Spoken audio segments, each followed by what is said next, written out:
All right. Good morning, everybody. Today is Thursday, April 7th, 2016. And this is Before the First Cup with Jules here on UCY.TV.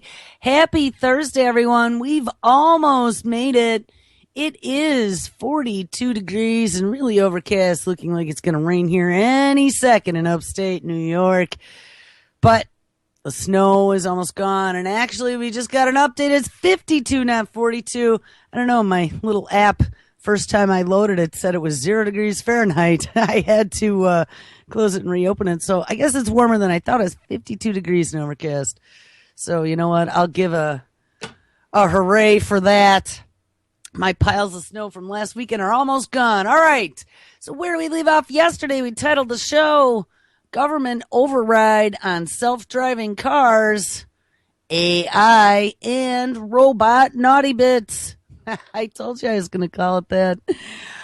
We looked at some pretty disturbing things. One was how, with these new self-driving autonomous vehicles, law enforcement, of course, is looking at how to get their grubby little hands to be able to intercept you at any time, redirect you, maintain privacy of certain locations so you cannot drive the self-driving car there. It will not take you as a means of control. Now, self-driving cars scare me. Remember, we took a look a while ago at some of the AI algorithms, that have been dubbed equivalents to humans to be able to drive these things. And one of the things that they had talked about is in regards to ethical dilemmas. What happens when you are careening toward a brick wall? Does the car step on the brakes? Oh, but wait, the algorithm determined that the brakes aren't going to save you. Well, so does it turn the wheel? Well, there's 50 people on the sidewalk over there. And if we careen into the 50 people, you might kill 10 or 12, and that's a lot more than just running into the brick wall and killing you.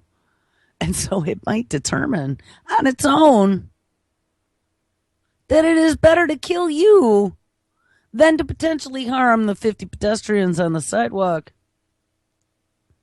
Remember, too, when we talked about this, there's that law. It's not a law. It's like a natural law where every living creature, when it is faced with impending doom,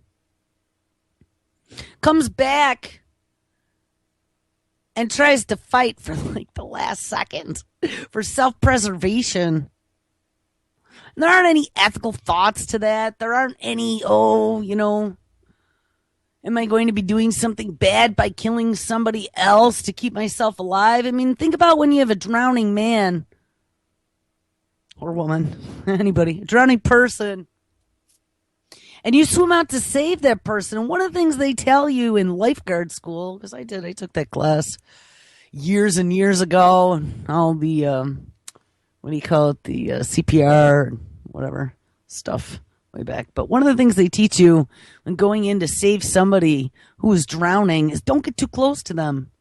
Because that person isn't thinking about any morality, the morality of grabbing you by the hair and trying to climb on top of your head to get themselves out of the water. The drowning person is panicking and trying to preserve life and limb. And it's an instinct that takes over, that puts you into that driver's seat. You as an organism, that's all it cares about, is to make you survive. So we had talked about the ethical dilemma with the self-driving cars way back when. If we are no longer in control, if I was driving my own car and all of a sudden a brick wall just appeared out of nowhere and I was about ready to slam into it, you know what? My first response is going to be to try to hit the brakes, but if I'm going too fast, I'm going to make a hard right. I don't care what the hell's next to me. Maybe there's a car next to me. I might smash into the car or a sidewalk with 50 people on it. You know what? It doesn't matter because it's self-preservation. And like I've said before, there's also personal responsibility. Those 50 people on the sidewalk need to have situational awareness because if there's a danger coming toward them, it is their responsibility to get out of the way. So I really, this artificial intelligence making decisions for us, and we are just at the very beginning cusp of all of this. And I already see ethical issues for things that haven't even rolled out yet. How do you think it's going to be when we have robot doctors and robot proctologists, robot home helpers, little Fitbits in your blood, like Kurzweil was talking about the other day, making all your decisions for you? This is not going to be a very utopian world like they keep trying to promise us. We talked about Beidou yesterday. It's the equivalent of Google over in China, and how they are trying to integrate artificial intelligence into all of their different products. They also have a supercomputer that they are working on and all kinds of neat little applications. And I happen to see after the show, guess who else is working on their own self-driving car? Not only that, but testing it in the U.S. And we also found out, looking at Beidou, that they are working with the United States, which I find very odd. A Chinese supercomputing giant working on U.S. soil at one of the universities, I believe they said. I don't know if it was this story from yesterday or if it was from the day before when we looked at it, but they had said that China has Beidou in working on one of the campuses at some center for artificial learning. I thought that was very odd. I mean, I guess it's better to keep your enemies close so you know what they're doing. On the other hand, China and Google, so Beidou and Google working together hand in hand, is a very frightening concept. Beidou will test its self-driving car in the U.S. It's from just the other day. Chinese search giant Beidou is planning to test its autonomous cars in the United States with the goal of building a, quote, commercially viable, unquote, car by 2018, says the Wall Street Journal. Firm announced last year that it was looking to develop vehicles that could serve as public shuttles. And the company told the Journal that it has a 160-strong office in Sunnyvale, California, with many employees working on the car project. So Beidou has an office in California with 160 employees working just on their self-driving car project. And that's the other thing that we've been digging into, is taking a look at all these Silicon Valley companies and companies that were traditionally not Silicon Valley that are moving offices there to get into the game. And it's really, really amazing at how many different companies are getting into this, and especially from the car perspective. Ford, GM, we saw Toyota. Now Toyota is just dropping another big chunk of change. We saw yesterday opening their connected unit for allowing cars to communicate with each other and have it suck data that then it can put into some sort of dashboard to be able to gather intelligence. And I'm sure what they will do is monetize that by selling it as software as a service, access to places like insurance companies to be able to spy on habits of drivers. Anyway, back to this. Back in 2014, BMW and Beidou announced a partnership to work on self-driving cars. So BMW sided with the Chinese company, saying that the two companies hope to launch a car together before the end of 2015. Well, that hasn't happened yet. But Beidou said last year that it was currently focused on more assisting a driver rather than replacing them entirely. And that's something we've talked about before as well. I mean, do not, please, take my advice. Do not ever get into a Google self-driving car with no steering wheel, no pedal, and no accelerator, because it is a death box. You have no way to control the car or override anything. It'll have little cameras in there that'll be able to identify who you are, search your dossier, and then decide immediately whether or not you are somebody maybe on the red list. I see that working out pretty well for them in the future. All these little conveniences that they'll be able to give us for free. Get all the little rats running out from underneath rocks to the cheese. It's the way they're looking at this. This is going to give them full control. So I don't know. Thumbs up to Beidou if they're the ones that are actually going to put steering wheels and be an assisted driver. I mean, I could see this. I don't think I would mind at all. All right, I'm going to give you this machine. I don't think I'd mind at all if I had some better dashboard accessories that gave me a little more details rather than just a glowing light. You know, I mean, you could even have a voice and talk to me, Cortana. You know, there is an issue coming up 10 miles up the road, kind of like a GPS on steroids that's also maintaining diagnostics on my car. I might even be okay with that. I'm not okay with handing it off to who knows who. I'm not okay with you taking control of the car from me without my permission. Would be nice in a whiteout snowstorm like we tend to get here up near the Great Lakes. We get lake effect snow, so you could be driving for 50 miles and it's clear as a bell, just cold. And then all of a sudden, bang, 5 seconds, you're in a complete whiteout, like slippery, 7 inches on the ground. Everybody's slamming on their brakes, sliding everywhere. Whiteout snowstorm, just out of nowhere. It's easy. It happens. It's happened to me a lot of times. And fearing that you're never going to make it out the other side 3 hours later as your fingers are blue from holding the steering wheel so tight and you couldn't see. Actually, I did that. I followed a U-Haul doing 10 miles an hour with its emergency flashers. I was right on his bumper the whole time. He could have been towing me from Buffalo to Rochester in this whiteout snowstorm. And you know what? The dude could have been driving off the road. I would have had no idea. It was so horrible. But, you know, they had a self-driving car that could use like GPS and navigate in a whiteout blizzard snowstorm or a haboob if you were down in the Southwest, or, you know, typhoons like we get sometimes. You know, that would be helpful. But otherwise, I want to do it myself. Thank you very much. All right. Anyway, yesterday, a number of executives from companies working on self-driving cars testified in front of a U.S. Senate committee. And I mentioned that we have already talked about Google being in Washington, pressuring them to unify self-driving car laws across the board so it'll be easy for them to roll these things out. That's what you get when you go to Washington a lot and you spend millions of dollars on lobbyists to go butt pat congressmen. And they already gave the green light to the AI for Google self-driving cars being a legal driving entity. Anyway, a number of executives from companies working on self-driving cars testified in front of the U.S. Senate committee to discuss possible safety regulations and the state of the autonomous car industry.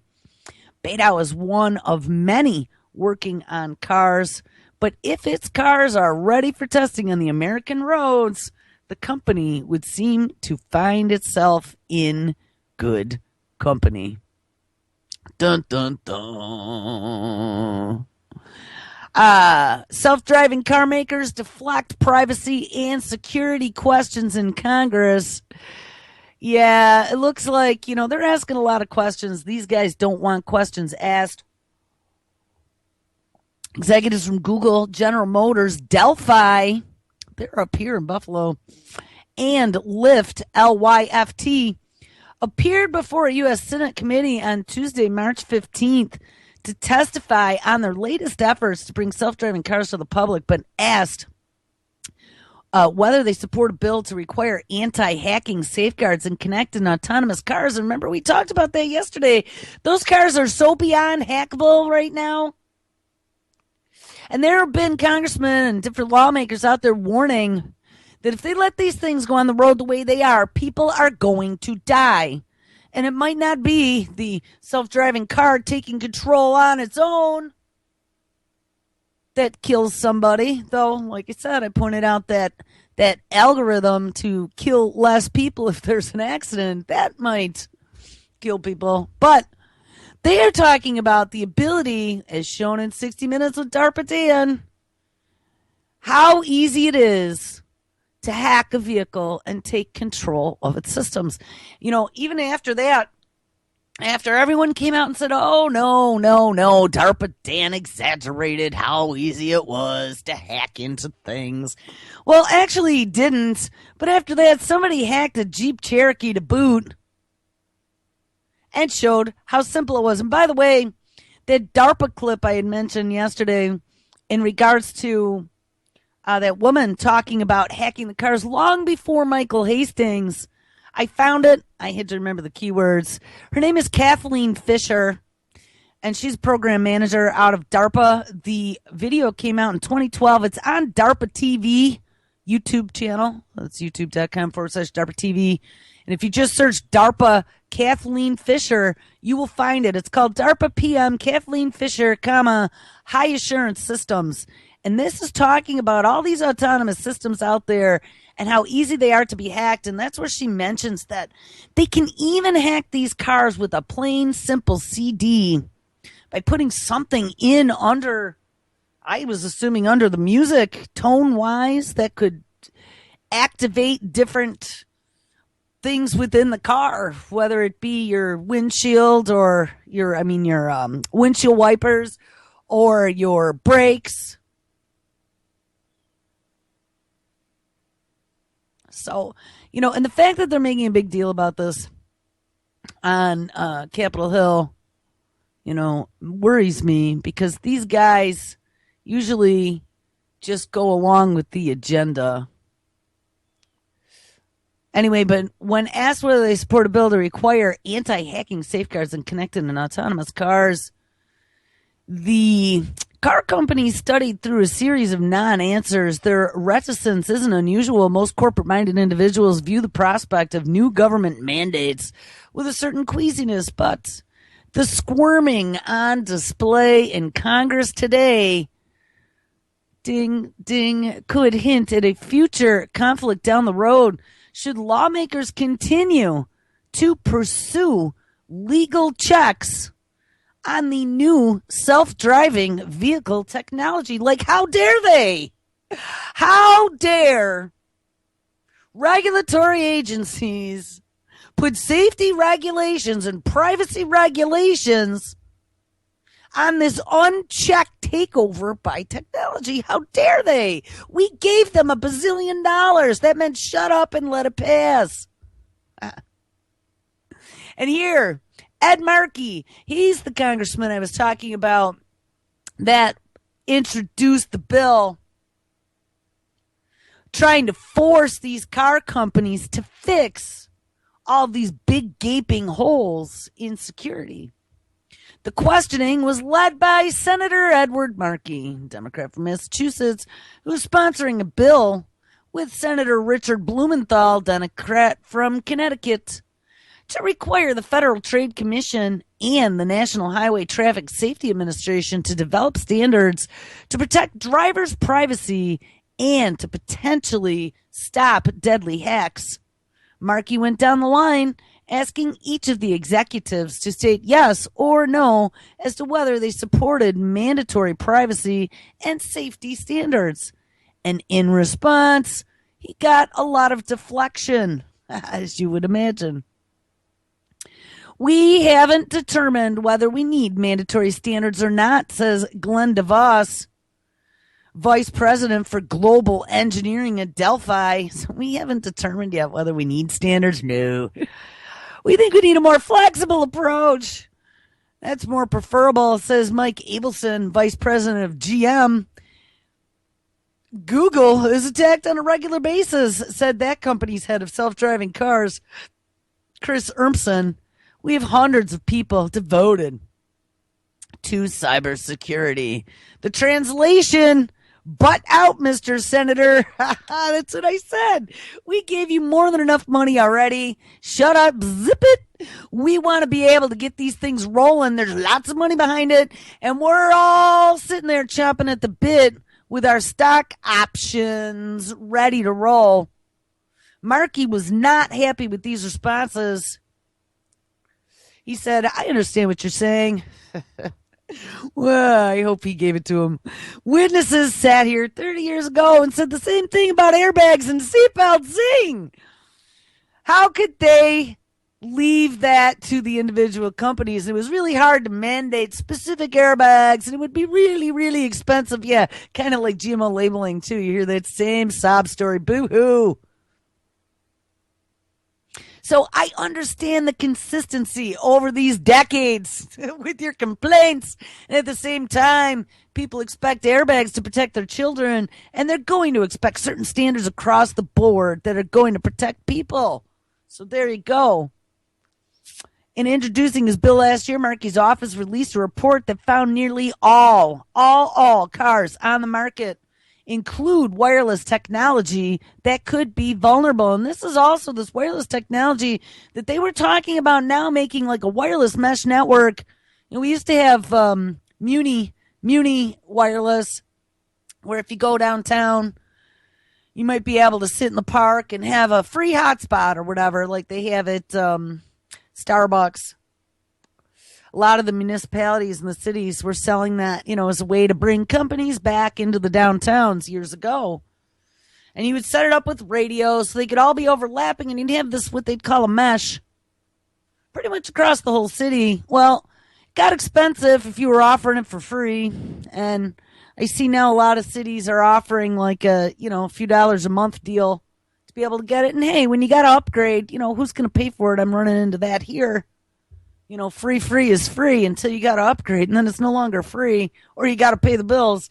But one of the new things they've been talking about, launching all these self-driving cars, is just have wireless technology in the car itself, pulling from, probably one of the new Google 24/7 flying drone internet things overhead, or maybe a Google Loon balloon to get the internet. But it's ubiquitous internet, they're saying, everywhere. Be able to get 5G at least. And once each car gets internet, then they can mesh between the cars, and now you got a big internet mesh everywhere that's being provided by the vehicles to the last mile of the end user. But yeah, I bet most of us didn't know that there's wireless already built into most cars, but that's one of the things that they were thinking about doing with it. During the hearing, he recalled a more personal incident when he was hit by the car at the age of 5 while chasing 2 other children in the road. And as we're moving forward, he says, we just want to make sure that we don't have any unnecessary accidents. All right, so self-driving cars, I think we're going to leave those on the back burner for now. So pay attention.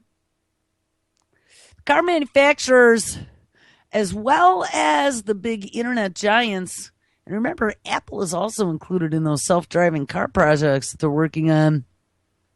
There's a lot on the way. We also found out the self-driving tractor trailer. Back when we did self-driving a few months ago, I had also dug up, I was joking about there being a self-driving school bus at some point in the future. And after the show, I searched it, and guess what? They're working on one of those too.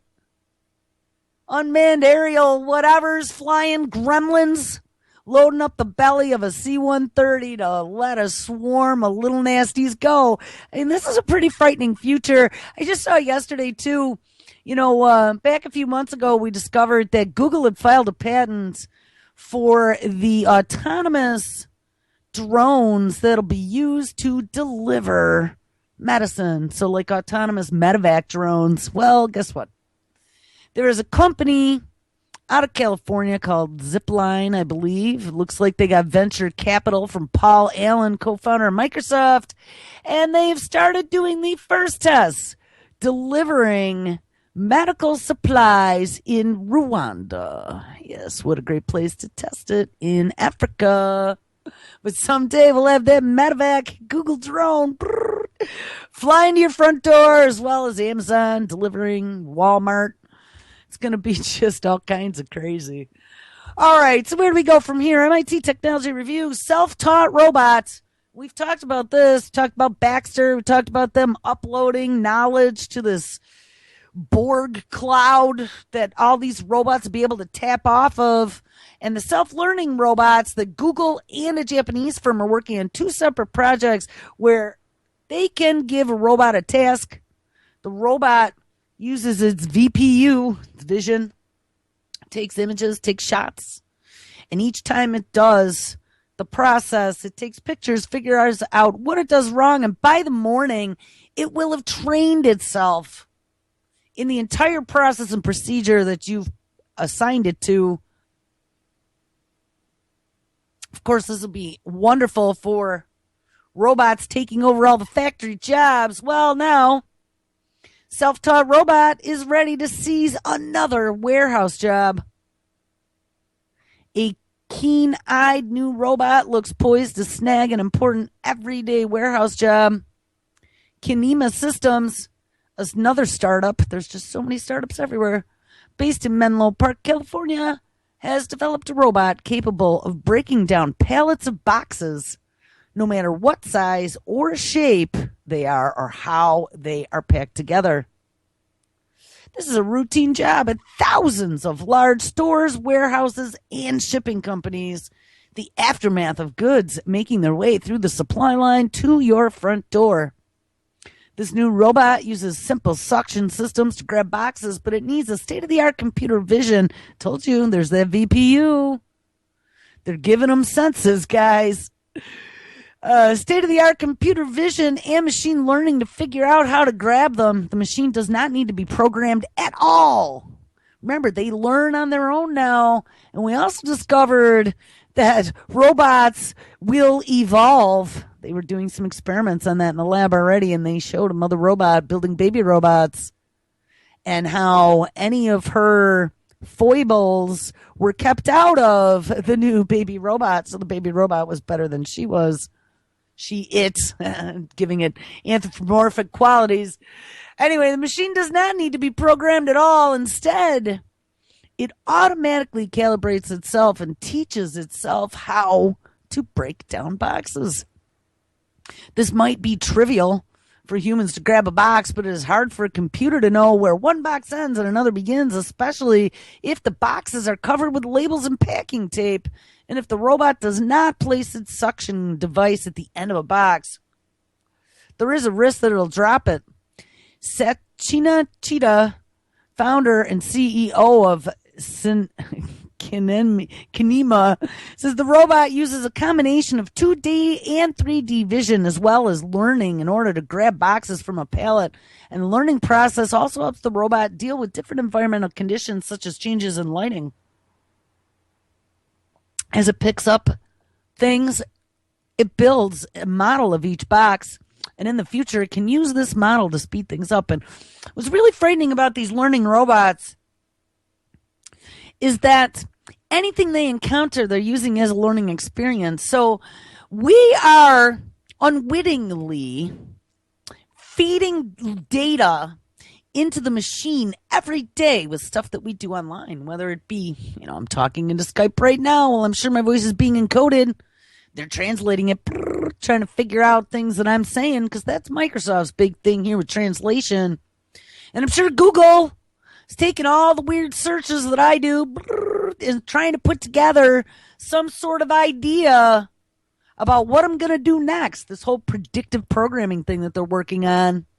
Or where I'm going to click. Or, I don't know, how could they can screw up my machine because I'm getting too close to the truth, make everything crash and burn. That happens often out of the blue for no reason, too. Anyway, back to this. It takes human workers about 6 seconds on an average to grab a box from a pallet. And beyond breaking down pallets, Cheetah says, the company plans to use similar technologies to let robots manipulate unfamiliar objects, which could be valuable for many warehouse and factory tasks. Machines capable of unpacking pallets already exist, but they typically rely on standard shape and arrangement. And efforts to break down more complex pallets using robots have mostly relied on specialized labels to identify them. The thing is, if we start looking at how they're incrementally taking away all of these commonly blue-collar jobs where people had employment, made some decent money, and it's not just one or two companies. I mean, we're looking at across the gamut now of tech companies and companies that were never into technology that are really sticking both feet in, saying this is the way of the future, finding ways to replace humans. And we looked at that. I mean, they're saying at least 50% of all the jobs over the next few years now are going to be replaced by automation. We have Samsung building their army of robots for factory automation. You have Toyota now. You have Google working on it. Google also owns those 8 robotics companies and Boston Dynamics. There's questions as to whether it's going to go to Amazon, who's also building their own robots for warehouse, or to Toyota. I think it's going to go to Toyota. Put on a seatbelt. So there's a story that came out of Forbes April 5th. This is just a few days back. Why everyone must get ready for the 4th industrial revolution. First came steam and water power, then electricity and assembly lines, then computerization. So what is to come next? Some call it the 4th industrial revolution or industry 4.0, but whatever you call it, it represents the combination of cyber physical systems, the Internet of Things, ding ding, of which you and I will become a part, and the Internet of Systems. And we discovered that term the other day in regards to the self-driving cars. They are forming this Internet of Systems, all of these machines that'll be able to collaborate and work together to learn, to make decisions, to be able to interoperate properly. And then the Internet of Things will be the endpoint, like you, me, Nana, your coffee maker, refrigerator, your smart thermostat in your house. That will be the Internet of Things. In short, this is the idea where smart factories in which machines are augmented with web connectivity and connected to a system that can visualize the entire production chain and make decisions on its own. And it is well on its way, and it will change most of our jobs. And remember, too, this isn't just about factory jobs. I mean, we've been reading stories where they're talking about lawyers, journalists, doctors, typically occupations that required an education, required some creativity, required the human mind to be able to do successfully. But now with this AI, knowledge repositories, cloud-based learning, we looked pretty deeply at some stuff that they're doing with IBM Watson, and he's already working with the Sloan Kettering Institute, working on cancer diagnoses and things.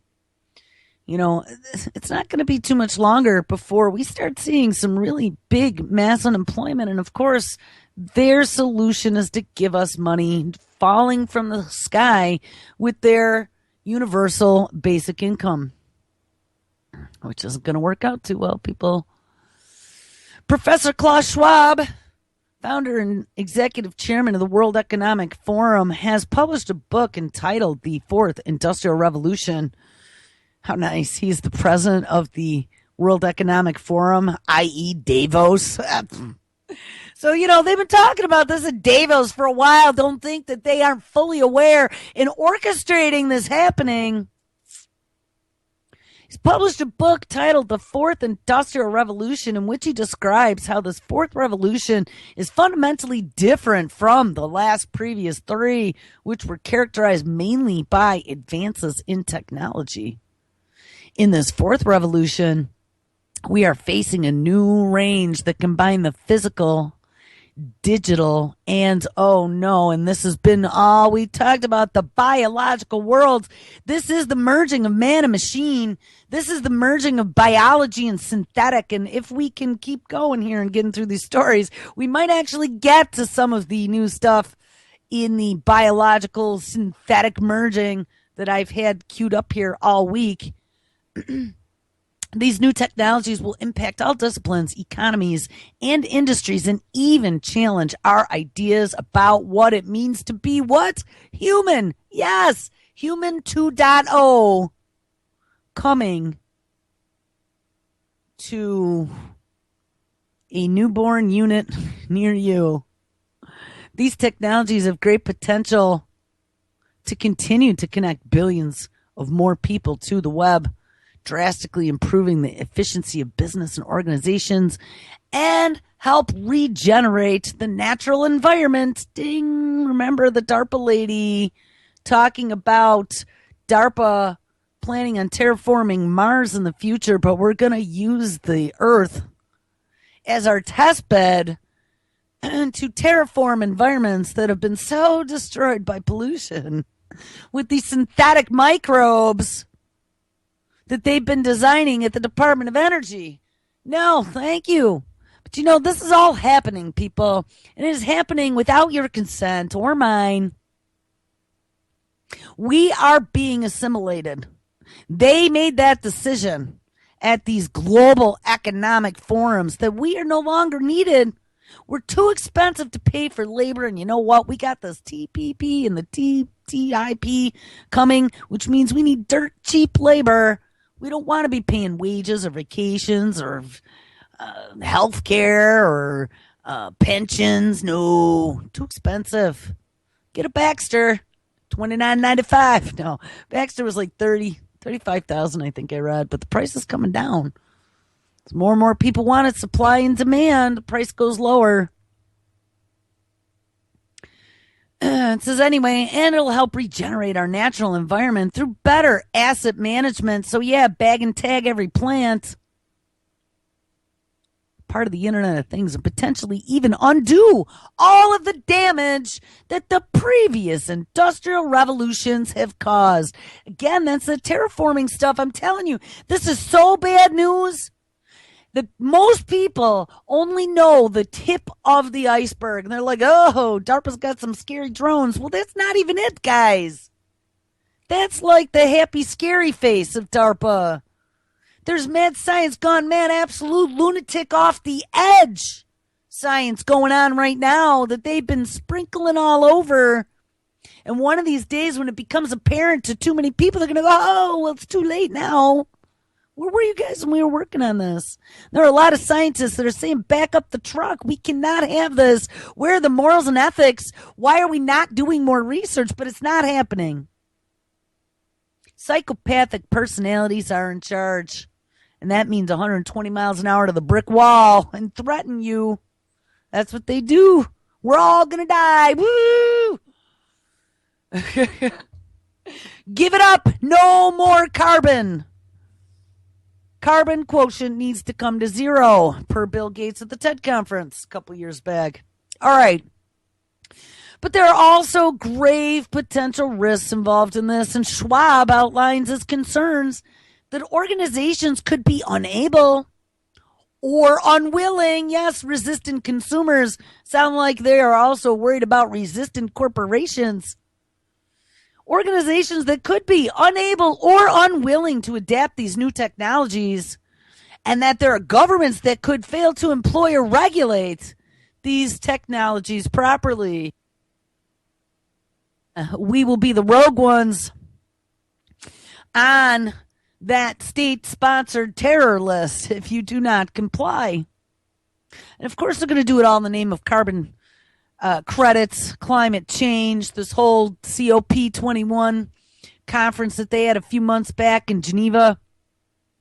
To get everybody on board because global warming is happening. Except I've seen some things now. You know, the NASA satellites came out after they were threatening just a few days before saying, oh, the water level is going to rise so high when Antarctica melts that we're just going to lose Florida and New York City and all these places. And then a few days later, it's like, get your story straight, guys.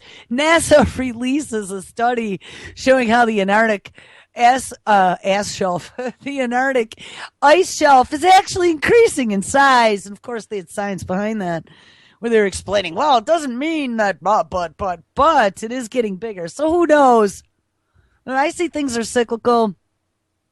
There's been some crazy astronomical news lately about them thinking that now they really have found planet quote unquote 9, formerly known as Planet X. And they also found evidence of this cyclical 27 million year extinction cycle on Earth, and it seems to correlate with the orbits of this mysterious planet 9. So hey, the Sumerians might have been right. But, don't worry about any of that. Worry about automation. Worry about giving up all your jobs. Worry about becoming a hybrid of biological and synthetic, moving toward Kurzweil's wet dream of the singularity as Google and DARPA give him unlimited funding to be able to accomplish that. Anyway, back to the story. I rambled too much. In the book, Schwab postulates, and this is the guy from the Davos Forum, that shifting power will create important new security concerns. Of course, it's always about your safety, and that inequities could grow rather than shrink if things are not managed properly. Yeah, like what? You put the whole world out of work, so nobody has a job, nobody has money, nobody has resources to be able to participate in your system. Of course there's going to be inequities. I would have to say that inequities is a little bit of an understatement. It says, for example, and here we go, as automation increases, computers and machines will replace workers across a vast spectrum of industries, from drivers to accountants and real estate agents to insurance agents. And by one estimate, as many as 47% of U.S. jobs are at risk from automation. I mean, we've seen a few different studies. I've seen 50% or more within the next 4 years, and then you see within the next 10, so timeline's a little off there. But then we saw just recently by like 2025, they're saying literally 90% of all jobs will be gone. Globally. That's going to turn the entire planet into a third world planet. It's going to make us all poor and begging for somebody to provide us sustenance, for someone to help us grow food, because they've destroyed the climate with all their sprays and aerosols and whatever the hell else they're doing. They're cloud seeding. But all kinds of stories now about their cloud seeding in California. I mean, we've known that was happening for a long time, but after the Chinese Beijing Olympics, that came out into the public eye. But still, there's not going to be any way for us to maintain life and limb if every job is gone and there is no money in the economy anywhere that's going to be able to even purchase products, which again makes us all a bunch of useless eaters.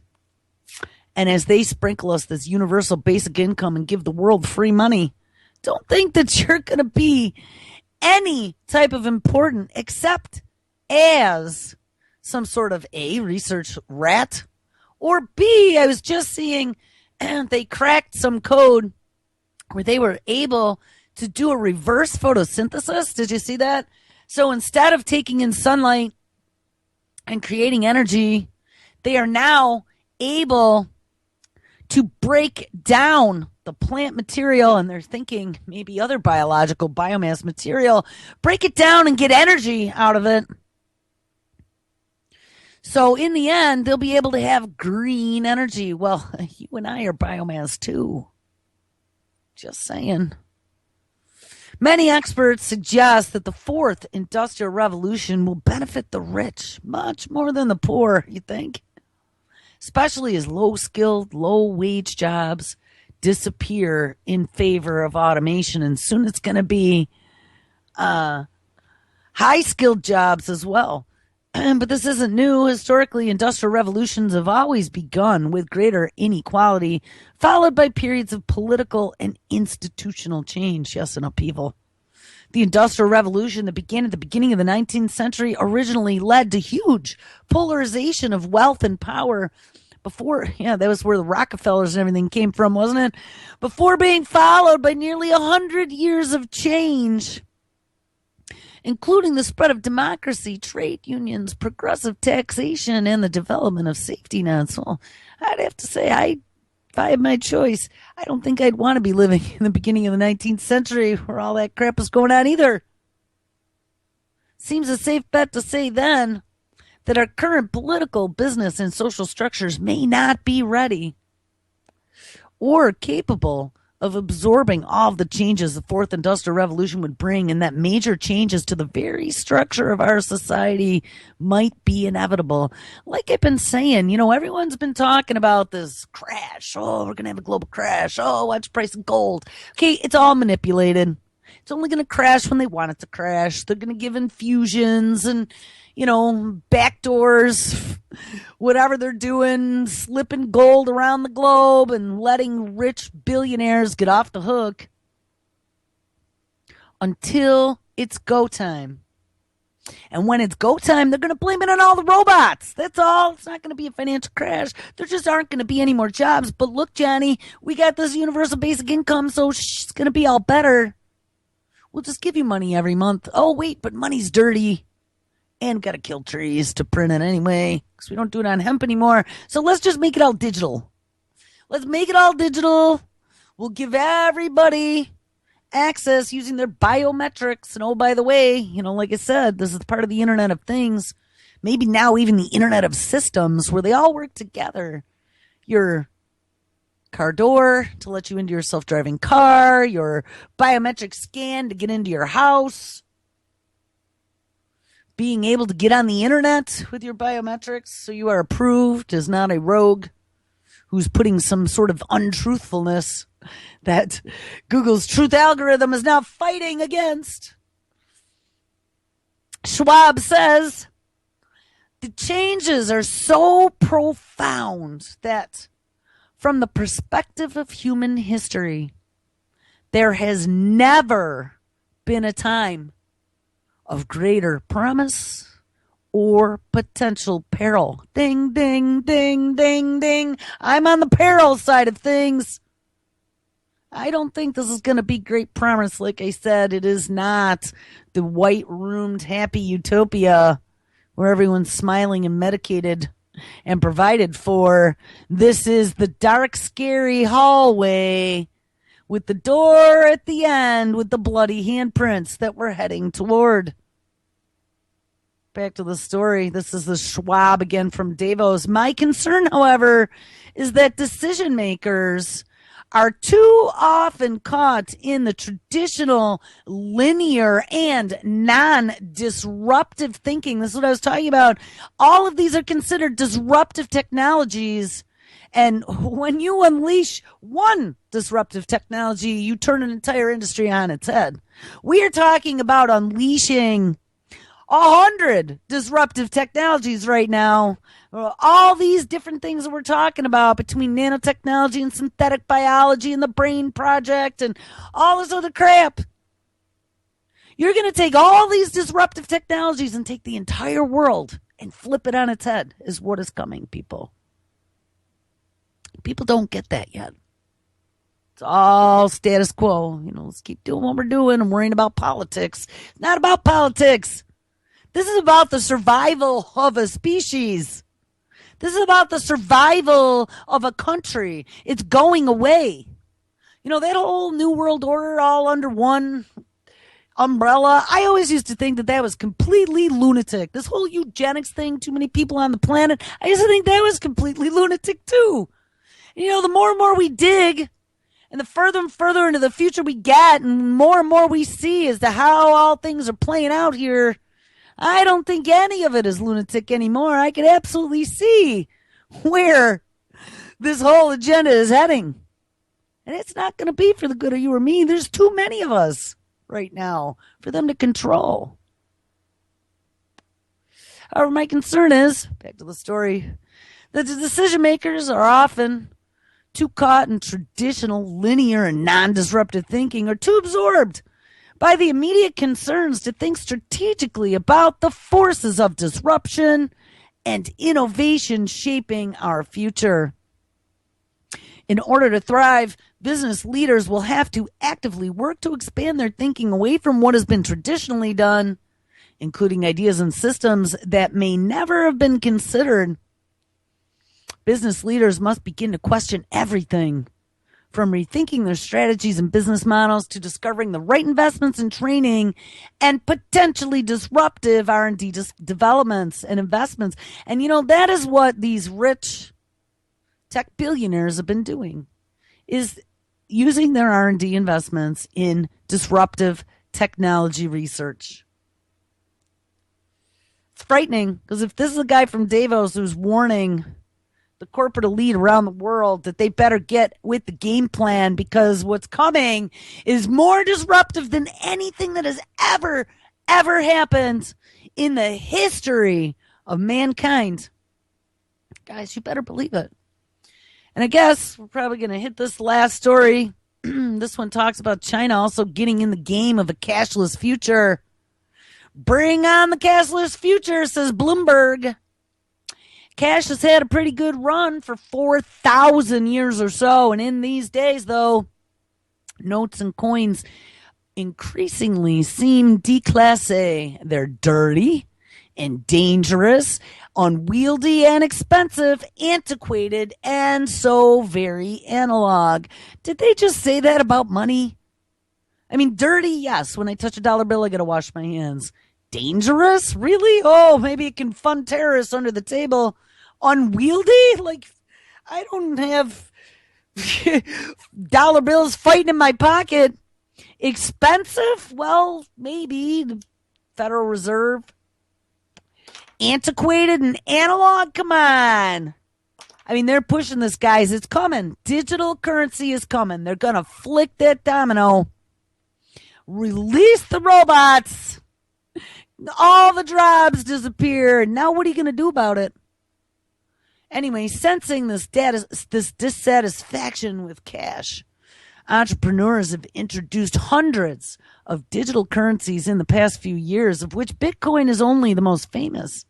Now the governments want in.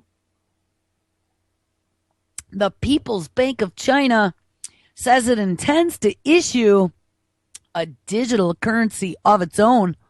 And central banks in Ecuador, the Philippines, the UK, and Canada are also mulling similar ideas. Ding, ding, ding.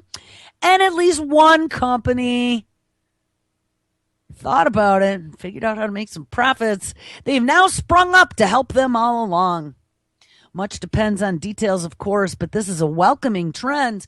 In theory, digital legal tender could combine the inventiveness of private virtual currencies with the stability of a government mint. Oh, yes. Let's put the digital currencies that were rogue-backed and out there into the hands of the government. That's what's coming, people. This is that universal basic income kind of coupled with the universal ID card. You know, over 1 billion people bagged and tagged in an experiment with IBM in India. Back a few years ago, Brandon Turville did a story about that on Activist Post. 1 billion people in this universal ID marching toward this cashless society. Most obviously, such a system would make moving money way easier. Properly designed, a digital fiat currency can move seamlessly across otherwise incompatible payment networks, making transactions faster and cheaper. And it would be of particular use to the poor, who could then pay their bills or accept payments online without the need of a bank account or make remittances without getting gouged. Yes, of course, it's all in the name of the poor. The poor paying their bills. Let's make it all digital, people. And for governments and their taxpayers, potential savings abound. Issuing digital currencies would be cheaper than printing bills and minting coins. And it could improve statistical indicators such as inflation and gross domestic product. Yes, and nobody will be able to pay for anything under the table because they could bag, tag, and track every qubit. And here we go. Traceable transactions could help inhibit terrorist financing, all in the name of safety, money laundering, fraud, tax evasion, and corruption. And how interesting. We're reading the story today after the last few days of revelations with the Panama Papers. The most far-reaching effects might be on monetary policy. For much of the past decade, central banks in the rich world have been hampered by what economists call zero lower bound, or the inability to impose significantly negative interest rates. Well, thank goodness, because I would think that a negative interest rate would be an indicator of some really bad economies. Persistent low demand and high unemployment may sometimes require interest rates to be pushed below zero. Well, there we go. That is what that means. It means nobody's borrowing and nobody's spending because nobody's got any money. So now they're trying to give it away.